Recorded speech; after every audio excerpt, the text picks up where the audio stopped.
Bayley was recently asked about adding members to Control, so we'll see what she had to say. We'll also check out the fan theory around the Tribal Chief persona, Kurt Angle's return, and more. Let's start things off with Bayley and her faction, Damage Control.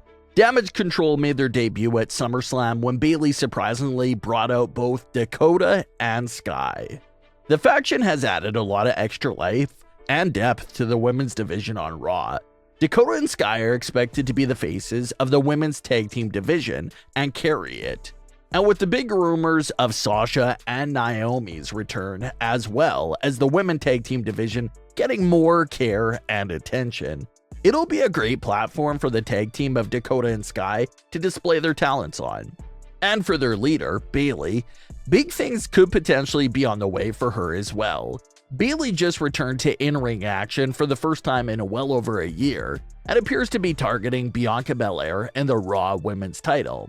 Which does make a lot of sense storyline-wise, because when Bayley was injured, she was right in the middle of a title feud with Bianca Belair. So it's nice to get her to pick up from where she left off at and see where that story goes. So all three members have their eyes on the gold and standing out in the Raw Women's division. But a popular question for when it comes to all these factions, stables, and all these other wrestling-related groups is the question of, will we see new members added? Bayley was recently asked this question about adding new members to Damage Control during her appearance on After the Bell.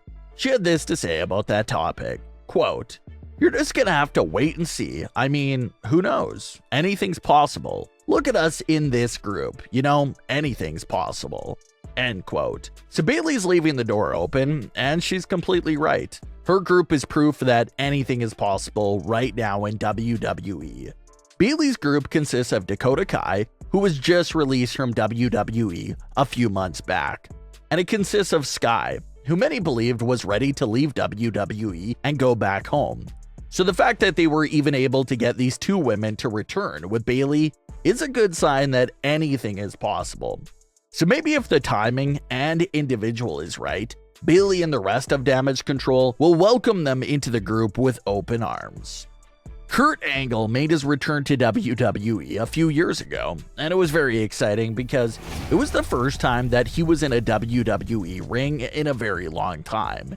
Angle was mostly used in a GM role towards the start of his return, and eventually later on, he would turn back into an in-ring performer and compete in several matches for the years that followed. Kurt Angle's last WWE match was at WrestleMania 35 against Baron Corbin. This entire match and situation was a bit of a controversial one amongst the fans for many reasons. Firstly, the opponent. Fans had this dream match scenario in their head that John Cena would be Kurt Angle's last opponent at WrestleMania 35. John Cena made his official WWE debut at the expense of Kurt Angle, so fans thought it would be pretty cool if Cena was his last opponent.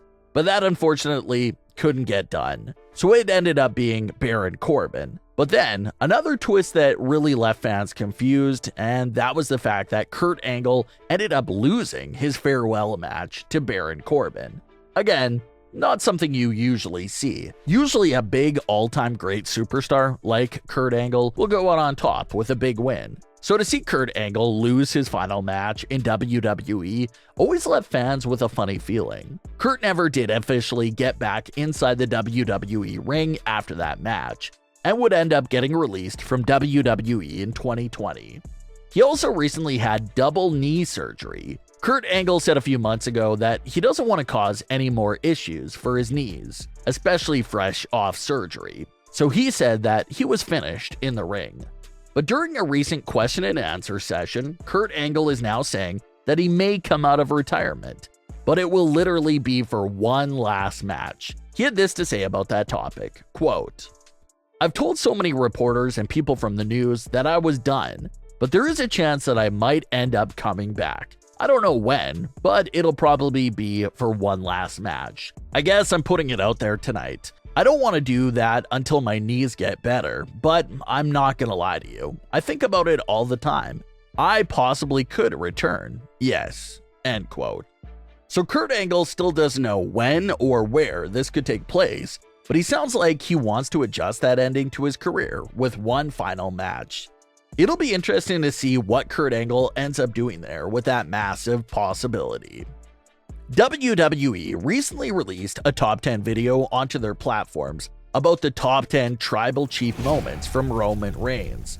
And this video had all the fans wondering if we're approaching the end of this persona. Whether it's Drew McIntyre, Theory, or someone else that defeats Roman, could we be approaching the end of the tribal chief persona? That's what everyone was talking about, especially after a top 10 video goes out like that, because it sort of makes you wonder and look at WWE like, are you telling us that the tribal chief era is over? So that's what fans were wondering about. A babyface turn for Roman Reigns is something that's been rumored since 2021. It was reported back then that a babyface turn for Roman was seriously in the works. Even as the biggest heel for over 2 years, Roman Reigns' popularity has been growing, and he still remains as one of the top merchandise sellers. So a proper babyface turn may skyrocket those numbers even more. So it looks like with all these hints and teasers, could we finally be approaching the end of the tribal chief persona and the beginning of this babyface turn for Roman Reigns? WWE has been hammering the idea that Drew McIntyre will defeat Roman Reigns for the titles. They've been airing these emotional and homecoming video packages for Drew McIntyre ahead of Clash at the Castle. They had Drew McIntyre stand tall over Roman Reigns to close out multiple editions of SmackDown before the event, and now they're posting the top 10 tribal chief moments. So it feels like they could be setting us up for Drew's win or a big twist of some sorts. It just seems like everyone is writing Roman Reigns off, and that it will be an easy homecoming moment and win for Drew McIntyre. So maybe the big twist is that Roman Reigns will actually retain to counter all the subtle indications from WWE that Roman's title reign is over. But regardless of the result at Clash at the Castle, there still has to be something big happening with Roman Reigns. If he loses the title, maybe this is the beginning of the Bloodline imploding from within, leading to that babyface turn and new persona. On the other hand, if he retains, maybe there's an even bigger threat that's on the horizon for Roman Reigns. So it'll be a very interesting time for Roman Reigns, win or lose. We'll either see that downfall of the Bloodline and the end of Tribal Chief, or maybe something new happens to keep pushing Roman Reigns' title reign forward. But like everyone has been saying for months, Drew McIntyre at Clash at the Castle is one of the scariest matchups Roman Reigns has had to go through during his entire title reign. So we'll see what happens there, but what are your thoughts on today's stories? Leave your comments below, don't forget to subscribe with all notifications on, and leave a like if you enjoyed. Thanks for watching, guys.